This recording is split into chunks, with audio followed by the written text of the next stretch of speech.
if something happens to me, if I will hurt myself, will try again, or I will go to a very depression, what will happen to my kids? Right. Only because of social media. Absolutely. So I need to control it. I need to deal with this. Right. But when you already had a different trauma in your life course. that you're still healing, how it's Yeah. getting connected. And Correct. for me, it's still even hard because I never wanted to hurt no one. Right. I never was bashing no one on social media. I was just saying, again, how it is and the truth.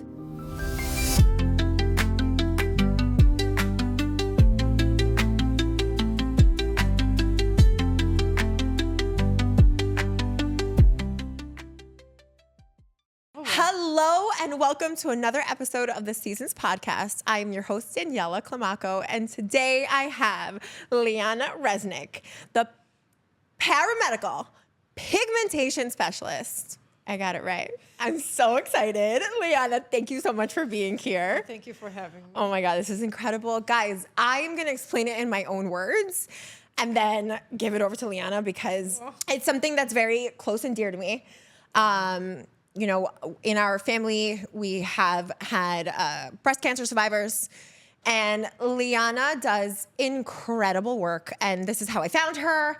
I was drawn to her immediately. She does professional tattooing, reconstructive for scars, mastectomies. Incredible. I'll give it to you. But the work that you're doing is literally life-changing. It is, yeah. I can't imagine as someone who went through breast cancer, you know, had to remove their breast and reconstruct and then had to make it look normal. How do you do that? How did you, let's start with how did you get here? What brought you to pigmentation tattooing? Wow. Well, this is something that you can see in my book, why I actually started. So I am from Israel. And I served in the army. Amazing.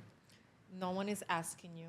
It's your duty. Yeah. You know, after high school, you're 18 years old and you off go. It's not that I had any, choice. I needed to go. Right. And to be honest with you, I remember that I was crying a lot. Wow. Because during service. The first month, it's where you have all the training, so... And to be honest, I was very spoiled girl. Okay. I'm an only child. So I don't know what is siblings. I know only what is mom and dad. Yes. And whatever I wanted, I was getting. And mama, I want this. Papa, I want that.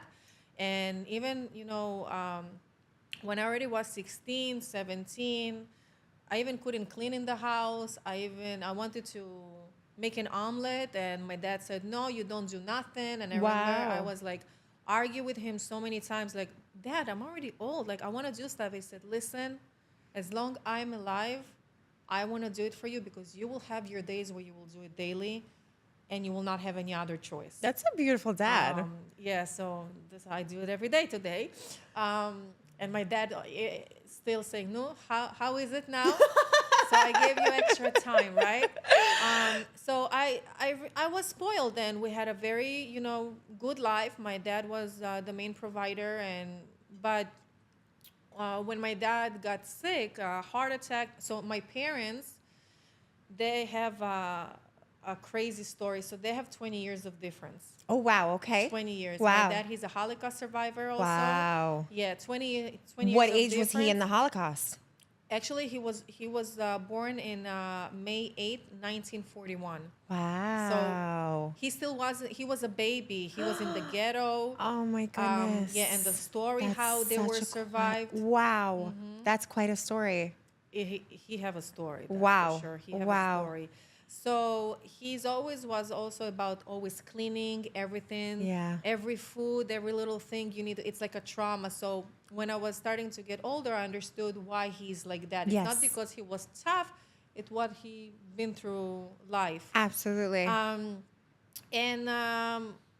He got sick. We needed to start to do more stuff. And I was a professional ballroom dancer. So Oh, wow. for 16 years.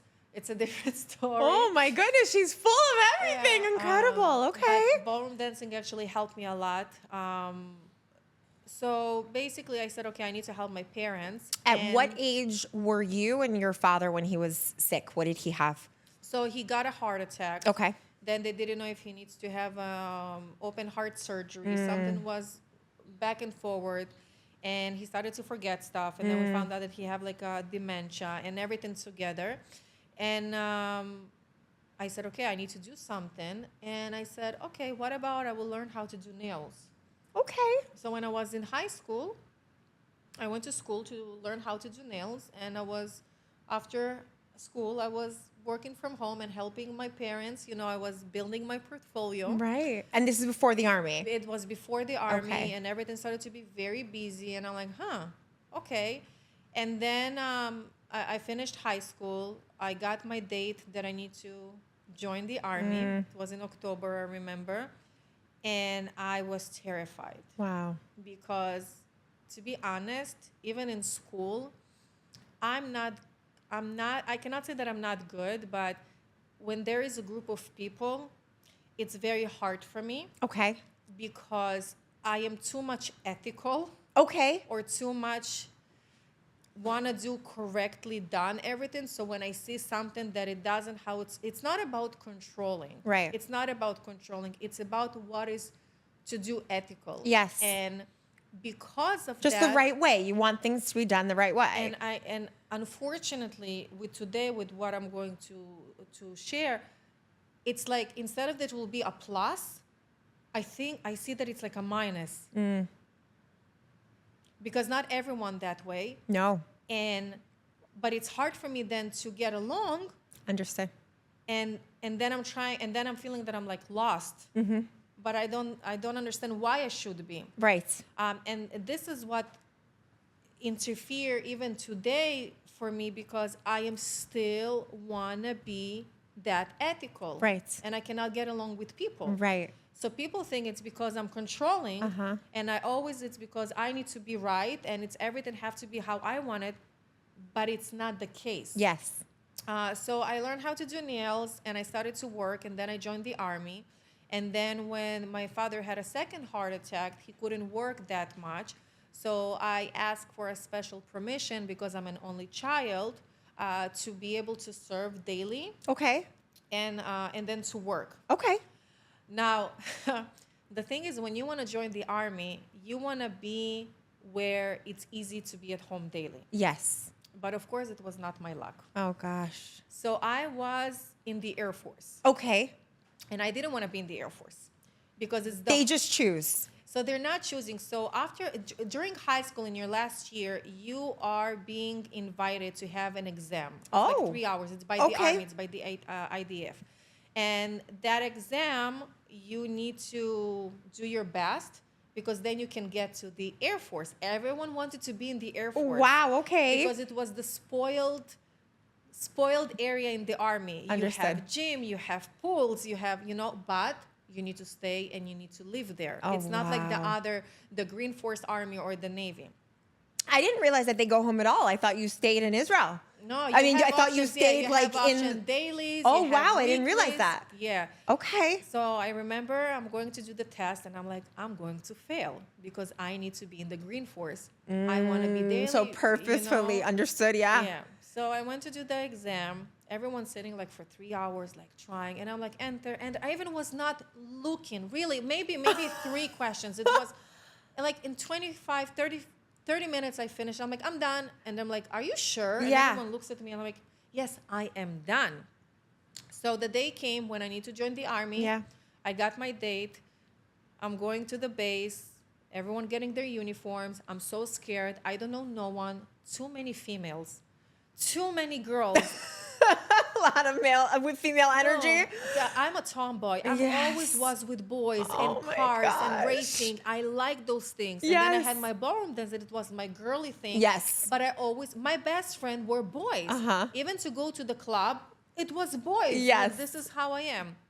And I'm receiving my uniforms, and they are Air Force uniforms. So you found out the day of. Yeah, so you don't know when you're joining the army, they take you to a main base where you need to have your shots, everything, and to sign papers that if something will happen to you, how you want to split the money. So I needed to say 50-50 for my parents. I'm like, I'm going to die. Like I was terrified. And then Right. I didn't even think about that. yeah, Yes. you need to Like a prepare, will. yeah, you need to prepare everything. Wow, And I remember okay. when they asked me that, I'm like, are you kidding me? I said, no. Everything could happen. We need to take care of your family if something, everything needs to be. So this was actually, I was not, again, I was not expecting something like this. Right. And were you prepared in advance? Did your parents tell you what it was going to be like? Did they know? Did the school tell you? Well, my parents know because they came from, so my dad came from Ukraine. Okay. My mom came from Australia. So they didn't serve the And Israeli they met in army. Israel? No, they met in Australia. Wow, they met in Australia. So what brought them to Israel originally? So my dad moved from Ukraine with his first wife and his child, my stepbrother, to Israel. And unfortunately, his first wife passed away from cancer. Oh, I'm sorry. And my mom, when she was 17 years old, there were starting to be a lot of, again, issues with Jewish communities. And she was kicked out of school as being Jewish. In Australia? No, in Ukraine. In back then. Ukraine. So back then, my goodness. a lot of the Jewish community started to leave Ukraine. And everyone, the first step was Italy.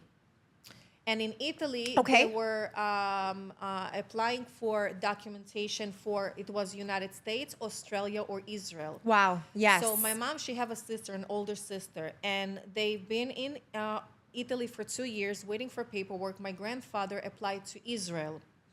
However, my aunt had a different plan. Okay. She met someone, fell in love, and he had papers to Australia. Okay.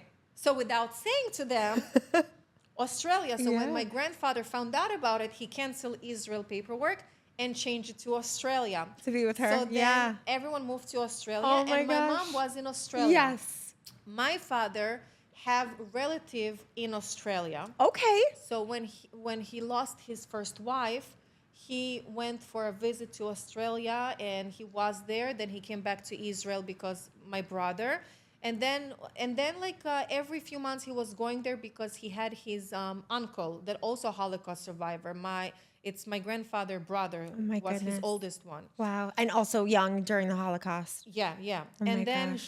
they just saw each other over there. He was 45, my mom was 25, fell in love, first love. Amazing. And then she said to my grandmother, I'm leaving. I'm going to Israel. I'm going to Israel. And my mom left everything. Oh my God, what a story. And came to Israel with no language, with no nothing, and started all over. And then they had me. Oh my goodness. So this is the story of Australia and Ukraine and everything. I've been in Australia for 2 years. Amazing, yeah. I'm a citizen of Australia. Oh, I lived there incredible. when I was little. Yeah, and it's a beautiful place. Amazing. Okay, so from Ukraine to Australia, back to Israel. Incredible. Okay, so it was new for them also, It was pretty new. much. Yeah. In the last year of high school, they send you for a week to try how is the army, how is the training. Oh gosh, of course. Yeah, it was the worst time of my life. Oh my goodness. Well, I didn't like high school. Okay. I was bullied a lot. Oh, I'm sorry. That's rough. I was bullied a lot from girls, of girls, not boys. Right. And that's the truth. And I'm sorry to say, it's the truth everywhere, unfortunately. Women are just not kind to women. And it's sad. And It is really sad. the second book that I'm finishing, and I will send to you, Please. talks about a lot in this industry, and I will share it today if we will have time, of course, about everything. But yeah, so it was not that fun. I was bullied a lot. And because I know Russian, so I know 3 languages. So in Israel back then, unfortunately, if you know Russian, you're not considered as an Israeli. So they always were saying, go back from where you came from Russia. But I'm like, but I was born here. So if I know another language, why does it mean that I was born in Israel? I didn't choose it, but this is how it is. This is my fate. I'm Jewish. I didn't choose this. This is my fate. So, go explain it to kids. Of course. Like, Of course. It's so unfortunate. So yeah. this was like an experience, but to be honest, that And experience... it didn't matter, Jewish, if you're Russian, it doesn't matter. Doesn't matter, but the experience that I had for that week during the high school, it's not the same experience that I had actually in the army. Right. And to be honest with you, I was crying a lot on the day off. I was like, I don't want to go. I don't want to do this. I don't want to go. But it happened. So they gave me the uniform of the Air Force. And I'm like, excuse me. It has to be a mistake. There is a mistake. So one of the commanders came to me and she's screaming and said, what? There is no mistakes. You have 5 minutes to dress up. And I'm standing and I'm looking at her and I'm like, but why are you screaming? I'm standing next to you. I can hear you very well. And she got more pissed at me. Oy. And I'm like, I'm sorry, but there is a mistake. There is no way that I'm in the Air Force. I Right. need to be in the Green Force. Right. And she's like, no. I'm like, I want to speak with the commander above you. Listen, it's my first day. So they take me to the offices. I sit in front of one of the commanders. Oh, they took you. Yeah. Okay. And I said, okay. I'm sorry, but I think we have a mistake. There is no way that I'm in the Air Force. And Right. it's very hard to get into the Air Force. You need to have a very high IQ. Wow. Okay. And he checked the exams and he said, I'm sorry, but you have a very good results. And I'm like, what are you talking about?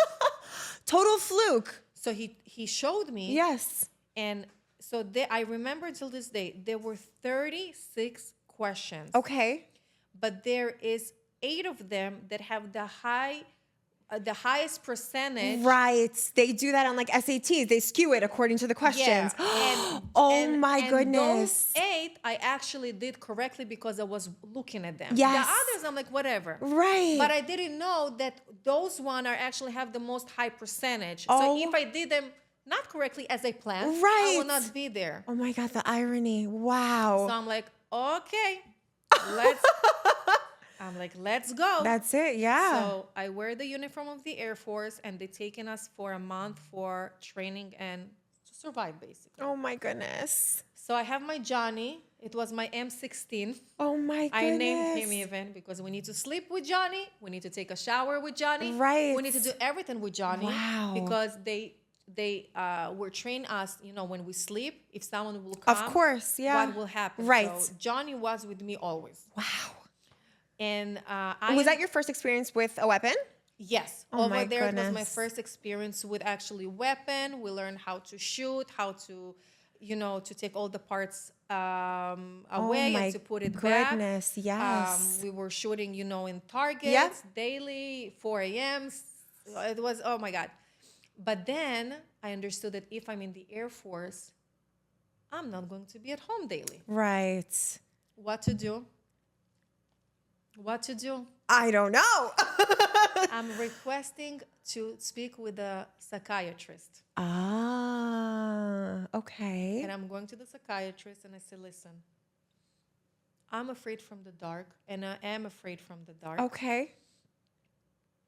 I need a lower profile to be daily at home. Okay. Because you have 2 profiles. You have a physical profile, you have a mental profile. Yes. And then you have an Smart. option to fix. But I was very stressed because, I'm an only child. I don't know those things. I'm terrified. And he said to me, are you really afraid of the dark? I'm like, yes. Of course. So he started to check me out. Oh, I said, no. Okay. He said, I'm giving you a scenario. You walk in the street and it's dark. What do you do? I'm like, I'm going where there's lamps, like lights. Yes, yes. Okay, and then you walk in. I will never forget. Then you walk, and then all of them shut down. What do you do? Cry. I said, I have a phone. I have a flashlight here on my phone. Yeah. I said, okay. And let's say the battery is dead. Yes. That's it. There is no light. What do you do? And he's looking at me, and he looks in my eyes, and he looks at me, and I'm trying not to laugh. Right.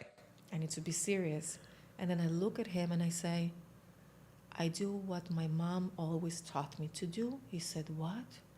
I'm like, I'm standing and I'm not moving until she will find me. And he's looking at me and he's like, are you serious? You're 18 years old. I'm like, but it's my mama. I'm like, I'm not moving until she will find me.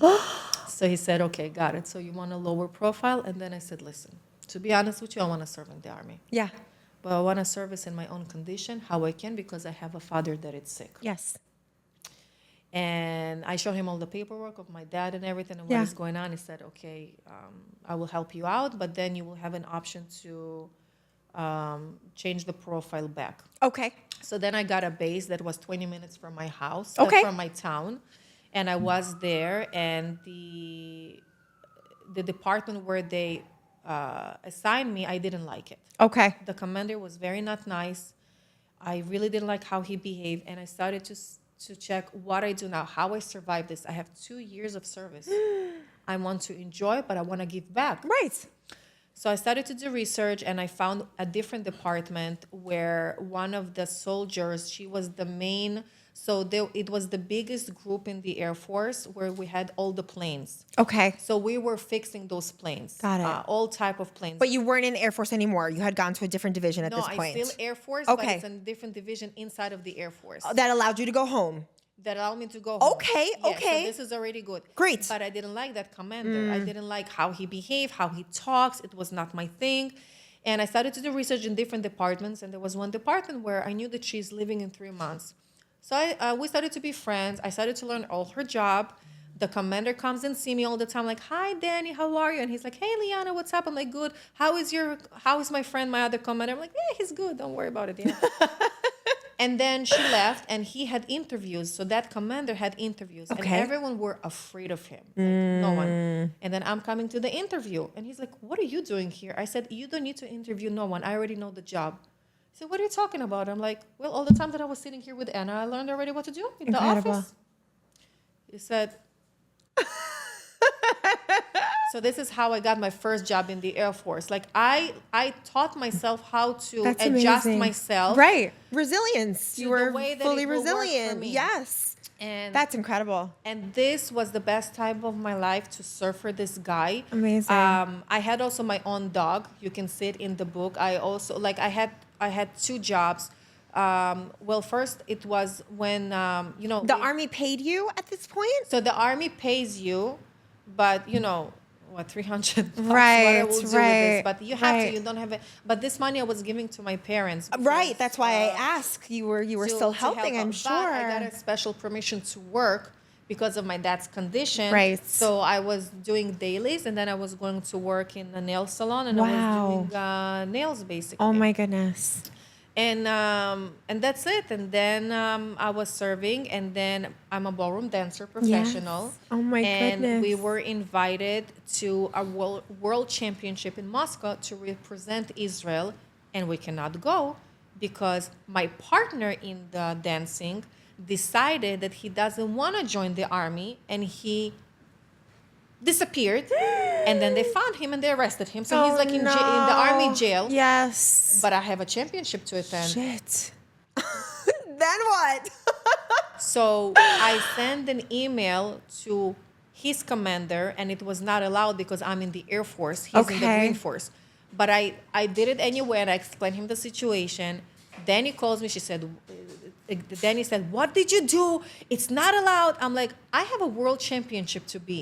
Like, I need to do something." He said, "No one in the history did something like this to." I'm like, he said, "Liana," I'm like, "Danny, can you help me, please?" Oh my He goodness. said, "Liana, he's sitting in jail." I'm like, "I have a world championship to attend. Oh my goodness. I cannot do it by myself." He said, "You own me." So he reached out, spoke with him, explained the situation, represent and all that. So just because of this world championship, they let him out. Oh my that goodness. We can train 1 month in advance to be able to fly when it's not exist. Like, even you cannot fly. You can fly only once a year, and especially when you're sitting in the, Right. Israeli jail, Yeah. the army. And then he said to me, "You own me. You better take a good place." Yeah. So we flew to the world championship. Did he need to be escorted? Is my question, because were they trusting him? Probably not. Well, I signed. Got it. You were in charge of him. I was, Understood. like, in charge, so because I had more time in the army, Right. so I was more, Right. Oh my known over there. goodness. So we flew. We had, I remember, we had 76 couples all over the world. Wow. We got to the top 6. Amazing. We took a 4th place in the world. And because we got to the top 6, we were invited automatically 2 weeks after to a European Championship in Ukraine. How we will fly if we are allowed to fly one time in a year, and he needs to go back to jail? Oh my gosh. So we are landing. I'm coming to Danny. I'm like, Danny, I took fourth place in the world. He said, amazing. I'm so proud of you. Where is the trophy? I show him the trophy. He was walking around showing everyone, you know. And I said, Danny, I need to speak with you. Shit. In 2 weeks, we have. We're going somewhere else. We need to go. He said, there is no way. Forget about it. Oh, no. I'm like, Danny. He said, Liana. I'm like, Danny, please. He said, it's impossible. How you want to do it? I said, go talk to the main commander of the base. I don't know. We have to. Right. So back and forward, we did it again. And he said, if you're not bringing first place, he said, I don't know what I'm going to do to you. So we flew 2 weeks after. I had ear infection. I was so sick. It was so bad. Oh, no. So many couples. And first place. Yes! First place. And Incredible. First place. And then I came with this trophy. Yes. Like, what do you say now? Oh, my God. And he said, congratulations. What a story. he said, Amazing. I never in the story had a soldier that like can do those type of things. Right. Said, but I didn't do anything. It's the right thing to do, I'm telling him. Oh, my goodness. Amazing. But then, unfortunately, the army became my nightmare. Oh, no. And this I share a little bit in the first book. So how I got into medical tattoo. Unfortunately, I was sexually abused by a group of soldiers. Oh, I'm so sorry. And it was very, very hard for me to prove it because back then, years ago, it's your fault. Of course. You did something. Of course. You know, Unbelievable. male, female. Yes. And it was someone that you were serving with. It was someone you were serving with. It wasn't the same base, but they were from a different department. It's not someone that I'm so sorry. The thing what saved me it was my ballroom dancing.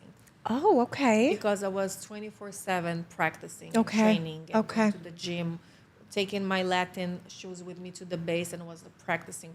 So this what actually helped me to go through that. Right. And when I finished the army, so I always wanted to be or a criminal lawyer or interior designing. Amazing. So when I got my first check, I signed to interior designing school. But then I said, well, I like to do beautiful rooms, right? But I don't feel satisfaction. And then I was working for a medical esthetician back then in her place, and she started to do permanent makeup. Okay. And I'm like, oh, this is nice. She said, are you interested in that? I said, oh, I don't know. I'm interested to help others. I want to make people beautiful, but with some meaning. And she said, you know, there is permanent makeup and there is medical tattoo. I'm like, medical tattoo? What is this? Yeah. So she shared with me, and then I said, this is what I want to do, because if I didn't have ballroom dancing, I will start to hurt myself. Oh, gosh. Like everyone are doing Yes. to cope with Correct. everything. Correct. And I said, I want to do that. I want to help. I want to do the scar camouflaging for self-harm scars. I want to help. I want to support. Were And- you hurting yourself at that point? Yeah. So you wanted to cover up for yourself as well. Yes. That makes so Yes. much sense. And my parents, no one knew about. My parents found out about what happened to me only a year and a half ago, 2 years ago. They never knew about it. You lived with that. Were you able to tell someone during the army and they just didn't believe you, or you kept it to yourself? I kept it to myself. Wow, I'm sorry. I just reach out to, of course, I make a complaint and everything, but no, unfortunately, no. And then, and there was another story that I actually was attacked by someone. It was not sexually, he actually hit me. He attacked I'm me physically because his girlfriend, that she was my good friend, how to say, broke up from him. Okay. And he like was blaming me. It was so stupid, but he actually Oh, punched me gosh. in the face and broke my nose. Oh, gosh.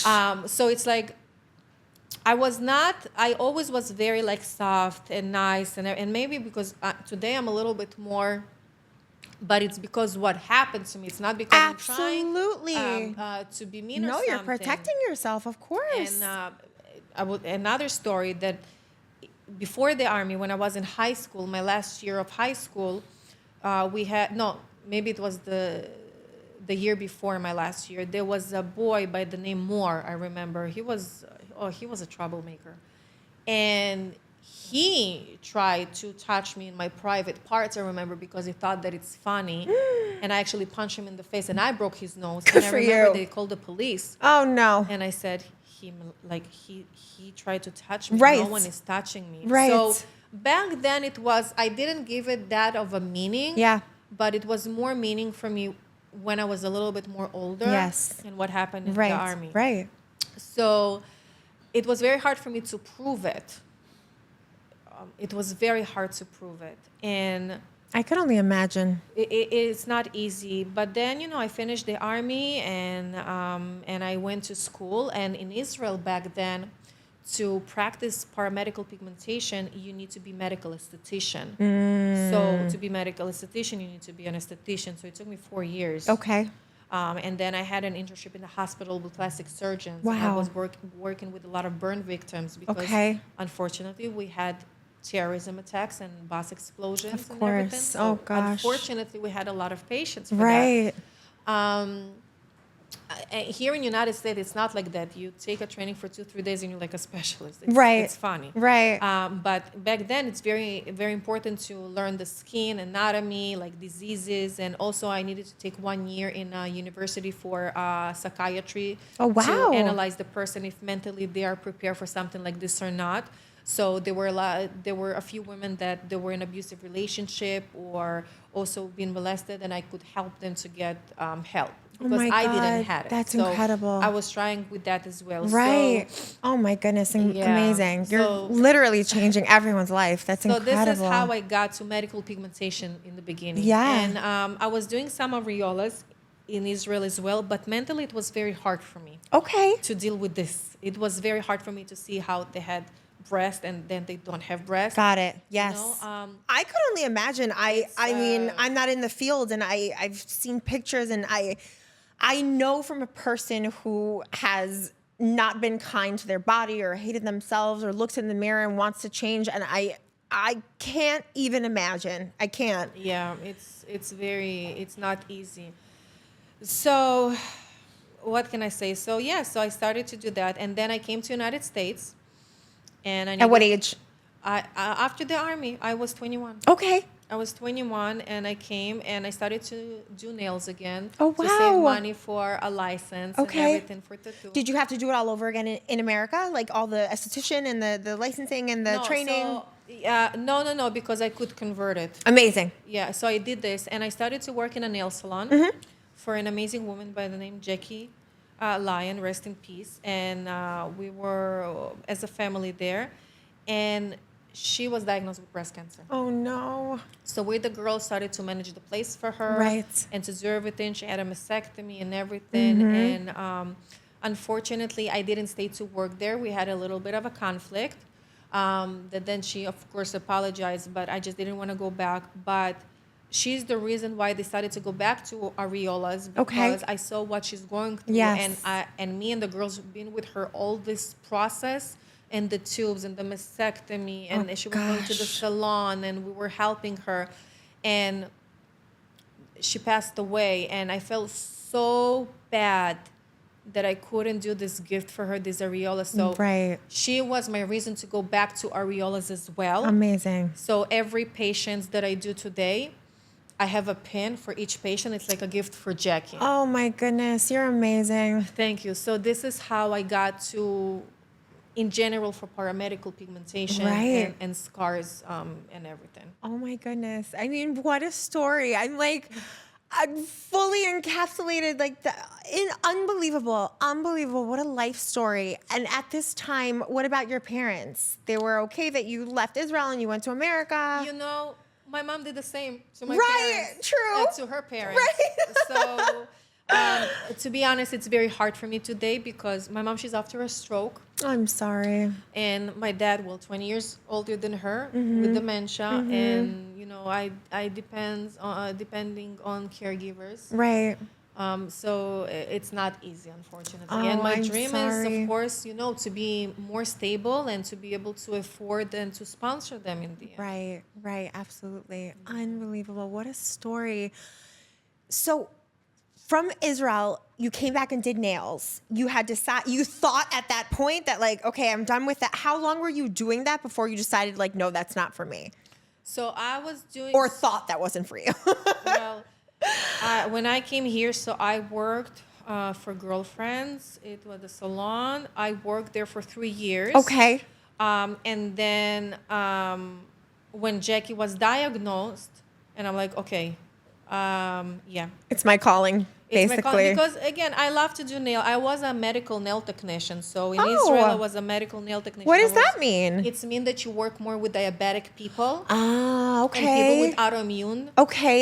disease because they have a slower healing process. Mm-hmm. They can get more inflammation and infection. Yes. So you're more with ingrown toenails, not like here that you're Yes, not allowed that to makes do. sense. So this is what I was doing. Oh, yeah. wow. Okay. So you always had this like gift. You want to, whatever field you were giving back, it was medical. I just felt satisfaction. That's amazing. I Yeah. love that. Okay. So you were doing that. And then can you explain to me, so a mastectomy, that's when they remove the breast tissue and they usually do an implant, or is there an option not to? If they don't want to have a breast or nothing, it's Understood. completely flat. It's Yeah. completely flat. Wow. I can't even imagine. I can't. I know stories and I've heard stories and I follow women who have breast cancer, and it's, not only are you going through the cancer diagnosis and the healing and the chemo, but like losing your womanhood. I can't imagine. Can you take me through what is the process of the areola? How do you I've seen your work. It's incredible. It's like Thank you. shocking. Like I look at it and I'm like, I feel for the women that you've worked on. Like you've given them back. Like, what is the process? Is there prosthetics because they lose their nipple as well? Is there prosthetics that they're given and then you tattoo on top of that, or what's the process there? No, there is prosthetic nipples. Okay. I'm actually working right now on that as well. There is it's out there. But no, they don't have prosthetic before if they want to have the nipple tattoo. Okay. If I have someone that she's unsure if she wants Yes. a tattoo, Yes. so I recommend her the prosthetic instead. Okay. If she wants. Right. But most of them, they just want to jump in and to have the tattoo done. And also because the insurance cover for that. Right. That makes sense. And so what is the process? Is it like literally you do the shadowing, you make it look Yeah, I do. like a nipple. I draw the skeleton, and then I have my colors, and and I just do it.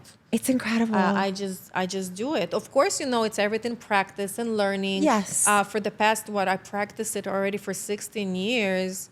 I travel. I was learning from other different artists, and then I found my own language. So Yes. when I provide education today and Yeah. I teach how to do that, Yeah. I don't teach only one Right. way. In the industry, the permanent makeup industry, Yes. it's not an easy industry. Okay. It's very, very, very sad what I see, and this is where I am. Okay. This is why my second book is coming. Okay. Because, we will talk about it because I think it's very important also to cover this subject. Absolutely. What happened to me for the past year and a half, because of this I will not say industry, I will say social media. Fair. Yes. In this industry Yeah. brought me back to the 19-year-old girl in the army and what happened to me. Oh no. Like the bullying or the sexual abuse or both. Everything. Yeah. Yeah. And how so? What does that mean? so in the industry, there is a lot of big names. Okay. A lot of big names. Some of them are fantastic and very talented. Some of them, they're not talented and just getting on a hype, and then they have big name, and that's fine. Unfortunately, it's also how the timing came, but I was a part of an amazing company, and I was promised a lot of things, and I really was putting my heart over there. And unfortunately, it didn't work out. Ugh. and I decided to separate myself. Right. Back then, I joined another colleague of mine, my friend that wanted to open a secondary company, and we had a device. Okay. She wanted to do a device that would be more for an esthetician, Okay. not for permanent makeup artists. And the other company where I was, they already had a device Okay. that the person had. And the difference is that it's like Samsung and Understood. iPhone. Yes. They can look similar. Yep. They can operate similar, but the outcome is different. Got it. So when I left the company because I was misled with specific things, I was not thinking about that. But with the other colleague, you know, we wanted more for an esthetician to help them with something. Right. What is this device? What did it So do? the device is reading the skin. Okay. Okay. So our device, this device, is reading the skin and Is it for like texture, color, or everything? for skin tone. Oh, okay. So there's a lot of estheticians that dealing with hyperpigmentation, melasma on Yes, face. yes. And they're doing different facials, and maybe it's not getting lighter enough, or the client doesn't see. So Makes we decided, sense. what about to do the skin reader, and it will show on the screen what skin tone Yes. and what the percentage of that melanin that when they're doing a formulation of different serums for facial or Yep. chemical pills, Yep. they will have an indication for how long to keep it and what is happening. Amazing. Right. That's it. The other device where I was part of in permanent makeup, it's a device that scans the skin the same way, but it's connected to an app and show and tell what color to choose from their line of colors. Okay. So basically, it's not the same. Right. No. Yeah. It's not. Yeah. But because it's operating the same and it maybe looks the same, so automatically I was how to say it in English? Like- I have 3 languages. Like in my black head. marketed, like they kicked No, you out. like that I stole an idea and I Got stole it. that, but you cannot steal something that already was exists from before, from 2015. Right. And I started to be, you know, being accused for things that it's not correct, and I never could share my story because I'm not have that of a big name. Right. And then I was connected to a person that I felt very dear to my heart, that had association with the other person and then not. And out of the blue, I saw there is a live of both of them together. And I was very confused why, because I knew that they're not talking to each other. And I was part of the other company of that friend of mine Got it. that I thought. And I had a feeling. I said, it's going to be about me. Oh no. I had a feeling. I So don't they know. ganged up on you basically. So I never watched the live. Okay. I didn't want Better to. off, right? But I knew that it's about me because I started to have a lot of messages. My name was not mentioned. Okay. My name was not mentioned, but it was obvious. Okay. It was obvious. And I took it very hard. I can't imagine. And I found myself in the hospital again. I'm sorry. Because it brought me to what happened to me in the army, Right. that I'm trying again to prove something that happened to me and no one wants to listen. Right. Right. And that social media tool, that live that happened, okay, you got likes, you got whatever. Right. If you really wanted to talk about it, Right. why you didn't add me to the live? Correct. Let's do 3-way. Let's air it out. Let's talk. Yeah. But it's very easy to talk about someone without mentioning them, to talk about this individual, and to also remove parts that is convenient for you. Correct. But you don't think what will happen. Like, you didn't thought, I'm a mother of 3 kids. Right. You know, you don't know what happened in my life, Right. but how it connected to me, that I know that it's happening, Right. but I cannot be on that platform and to Right. say what I have to say. Correct. And then what happens? And then so the person that you were trusting that you left one company to the other was also siding with this other company. No. So this was my friend that we had a company. There was a different colleague that I Understood. joined as a collaboration to her company, and this what happened, and it really hurt me. I can't imagine. It really hurt me that my reputation in the industry of permanent Right. makeup, because Right. I will share a story. A few months ago, I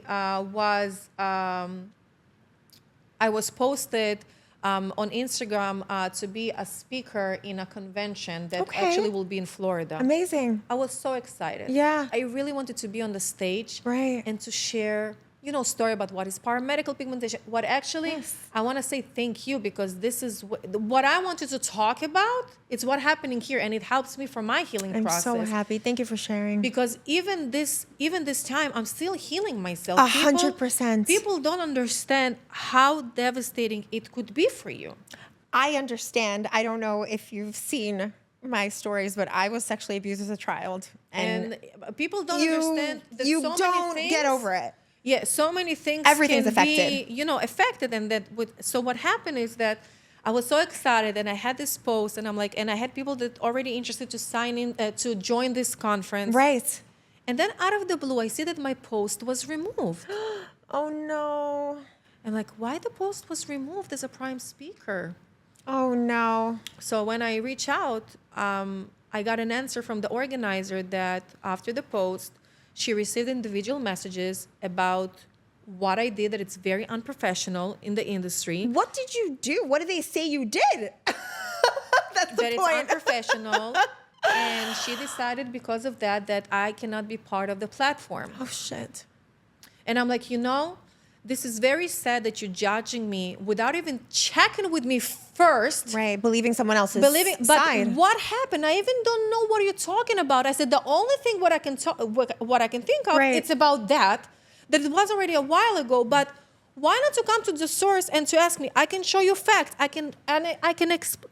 But why to judge me again without listening to me? And I said, it's very sad, because you're taken away from the community to learn about paramedical tattoo and the things and the knowledge that I gained for the past 16 years, to share it. Absolutely. I said, can you please share with me who are the people, what was told? Let's meet. I will. Yes. But tell me, what is it about? I even don't know. Right. She said, I wish you all the best. I'm like, okay. Oh, no. And this is a huge convection for... It's a nice convention for PMU, and I know that it will be a beautiful one, because the Right. organizer itself, she's a phenomenal person. Right. And then, of course, I was not surprised, because after a few weeks, I see that the speaker for the same category that I needed to be, it was one of the persons that No, I am so sorry. was with that live. Wow. And that's fine. But the thing is that it's not about that. No, but that's such a snake move. Listen, this is the industry. You can do whatever you want. But Oh, it's unfortunate, I know. But for me, with the second book, it's about that how social media can be such a big weapon that people even don't understand, that how social media, it's more dangerous than a gun. I agree. I agree. For to hurt someone or to kill someone with a gun, you need to take the physical item, you need to go, you need to load it, you need to shoot it, and that's it. And it's instantaneous. Like this. But social media is Yeah. killing you gradually. Yeah. Your mental health, your everything, who you are. And it shows. I mean, there are studies. That's why teenagers, even in Florida, they've banned it for teenagers. You can't get on there until, I think, 16 now. I mean, I've had the conversation with my husband many times. Like, my kids will not have a phone, will not be on social media, because there's bullying. It's horrible. And It's horrible. And the thing is that how I got connected to this, what happened, because I made a video where I am saying that I made it actually positive. I said, hey, I'm so proud of myself. I broke a world Guinness record. I was 5-day announced as a prime speaker, and now I'm not. But 5 days, it's huge. It's the fastest. I was laughing about it, and I said, listen, if someone is so, have balls to go behind my back and to send messages, just say it in front of my face. What is the issue? I even don't know what is it about. Correct. And how I got an indication that it's again about all this, because someone comment on my post, and I don't know this person. Okay. I don't know this person. Right. But this person, hold on, I will read it. Oh, my goodness. But I will, and really, I don't know, no idea. Did they take it as a conflict of interest? Was that the argument between the using to devices? Like, But it's what was different. the... But first of all, it's different devices. They're not the same. And you left one company to go to the other. But they think that I stole the idea. But again, you I cannot see. steal They something think that you was exist. It's not the same thing. You didn't create the device. I didn't create the device. It's just the program. And this device, to be honest with you, already was in 2015 in China. So it's not something. I'm sure. So the comment that I received from this person that I don't know who it is. To this day, you have no idea. No, I know who is the name, but I don't You know don't her know her personally. personally, correct. And here is, maybe it's because you completely stole an idea from a top artist and literally replicate the same machine and then play a victim by going around talking so badly about the company. I don't know. Well, how you can say something like this if you never knew me, you never spoke with me? So that's mean this all those talking when it's not true. It's not the same device. Wow, that's so So rough. how Google and how is Android and iPhone today? Right, that's a great analogy. Like how? Right. It's not the same. Right. And this is an amazing, it's an amazing device and all good, but it's not okay. Like I didn't why? So this is what gave me the indication that, but again, it's not about that. It's about that social media, how it can ruin someone's reputation. Oh, 100%. And how it can put a person in danger. Because again, I'm repeating myself again. I'm a mother of 3 little children. Yeah. How old are your children? My baby, he's 2 years old. My middle one, she's 7.5. And my older one, she's going to be next week, she's going to be 10. Yeah. I don't have family. If something happens to me, if I will hurt myself, will try again, or I will go to a very depression, what will happen to my kids? Right. Only because of social media. Absolutely. Now, the thing is that I need to control it. I need to deal with this. Right. But when you already had a different trauma in your life that you're still healing, how it's getting connected. Correct. And for me, it's still even hard because I never wanted to hurt no one. Right. I never was bashing no one on social media. I was just saying, again, how it is and the truth. Right. And just for people to go for likes or I don't know what, for no reason. Why? If you really want to talk about it, just talk to me. Right. If you want to find out about something, don't judge a person without talking to them first. I can't agree more. Yeah. And again, social media, it's a weapon because, with that I'm trying to prove myself for I don't know what. Right. It took me back to what happened to me back then, that for a year and a half, I needed to prove them that it happened to me. Absolutely. So what? So if people saying that I'm lying now, so that's mean you want to say that I'm lying about what happened to me? Right.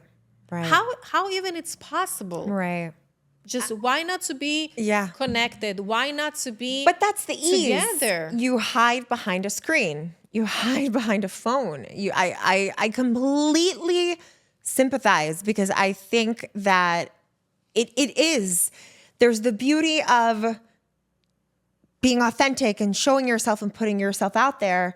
But then there are evil people that have the evil intention of turning it around and distorting it and pushing it back out anonymously or, however it may be. I will say like this. I will not say evil because I want to give them the benefit of the doubt. Okay. I will not say evil. I will just say ignorant. Beautifully said. I will just say ignorant and ill-intentioned. With no feelings. We just no feelings. Even better. Take the emotion out of it. Say. Yeah. I can say that even when they will be they will be watching it for sure. Well, I actually blocked their ass, but they probably will find from a different account to get in. But even then, I can say that I always loved them, and even until this day, that's beautiful. What they did to me, I still love them. That's amazing. And I still respect them. Right. Because if I didn't had what happened to me with them, I will not be what I am today. 100%. To say that I like it, I cannot say that I like it. Of course. But I can say that I'm a survivor. Absolutely. And by me to be a survivor, I know that I can help others. Right. So even though that I blocked them. Either way, what they did to me, and even continue, and whatever works for them and their industry and their career, I can say that I respect them. Yeah. I don't hold any, hard feelings. Right. I just take it in a way of that God have a purpose for me. Yeah. And he wanted that I will go through that, probably to check how much I'm strong. I mean, it is so clear, the resilience from the army, from bullying, sexual harassment. You are still a giver. You are still someone who cares.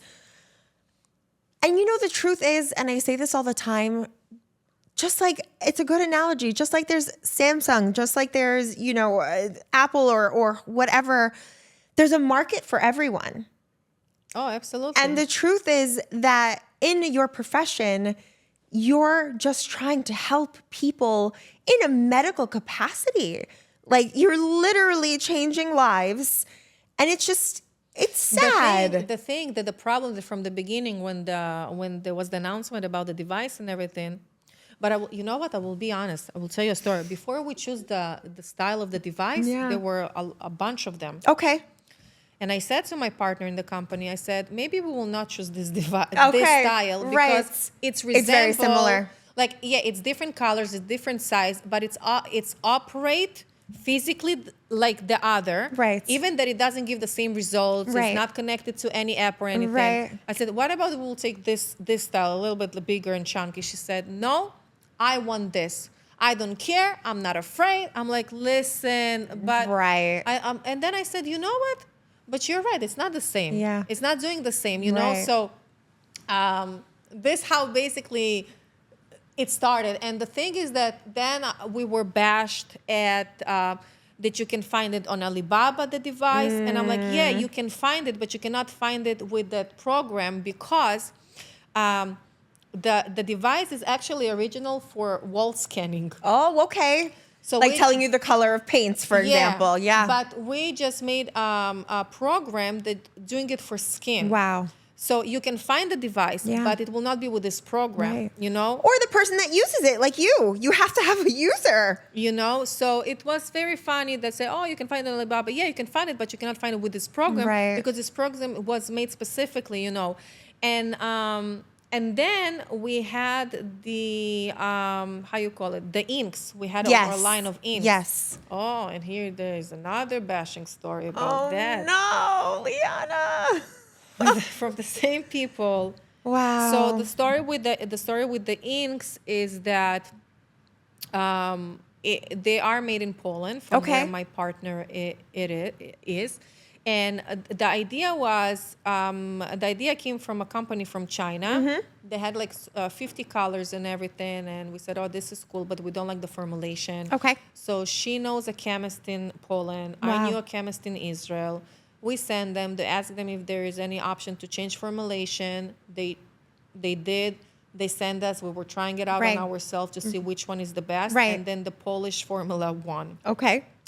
But to manufacture it, we decided to manufacture it in Israel. Okay. So there was a company, very big one, NPN, that was for doing also for European label. Mm-hmm.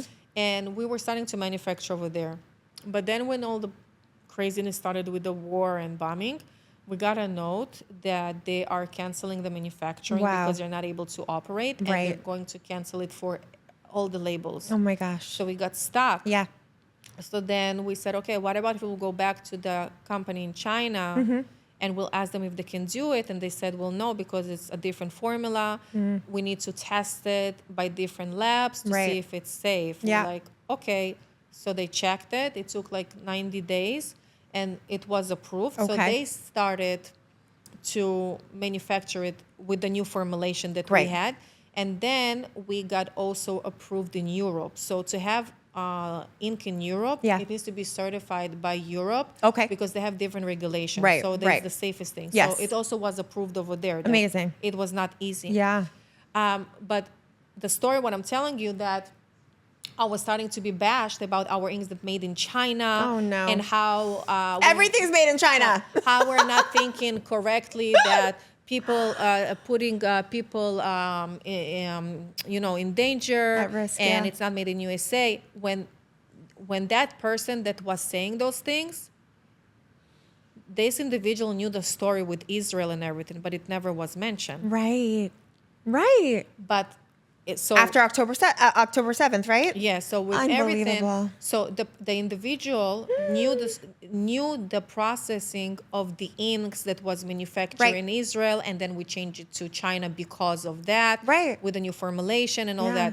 But when it was talked about Of and course. mentioned on Facebook, the part of Israel and the manufacturing was not mentioned. What course. was mentioned is the China and how to best Of the things, course, of So that's what I'm course. saying. It's so easy how people controlling the information that it's being The narrative, used, of course. They're controlling the narrative. Yes. and No. that's it basically. So this is like all the crazy things. So the Yeah. other company that I'm having with my colleague, like it still exists.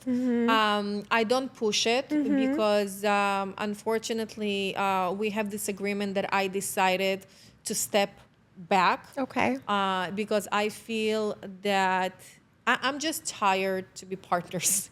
Yeah. I'm just tired. I have my own things. I have my own, again, because I'm very ethical. Yes. It's hard for me because I'm not able to do shortcuts. Right. So this is why Which I is decided- beautiful. That's how it should be. The medical standard should be ethics. And you're right. You're absolutely right, because I'm a behavior analyst, and there is an ethics code, and we abide by that. There are rules, and it's funny because a lot of people say like, oh, that's not life, or you have to be able to be flexible, they call it, right? But that's especially with in the medical field. Of course, you want to be ethical. Of course, that makes so much sense. But also it's not just medical. It's like as a human being, right? Just to- 100%. So I decided to take my direction. Yes. To push more on the book because the book is actually with real stories of Amazing. patients. Yes. Of course, I just changed their names. Of course. By their request. Yes. But I really did the first book more for people that doctors will have it in their offices. Yes. Because a lot of patients, it doesn't matter if it's a female or a male, they're afraid, they're nervous, they don't know. And this with the real stories, Yes. it can give them a little bit of okay, Yes. I feel more comfortable. Right.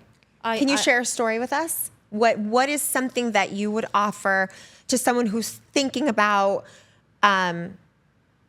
medical tattooing? What are the differences? So you do it for scarring, like stretch marks. What are the other things that you do? Areolas? So in paramedical pigmentation, there's a few things. There is areolas. Yes. That it falls in the category of 3D areola Okay. for cancer survivors.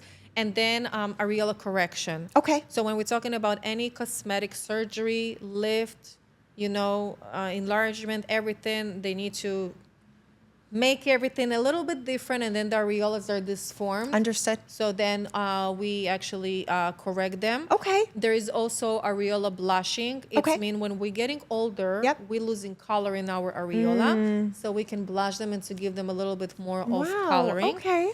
This is an areola. Then we have scars. So we have surgical scars.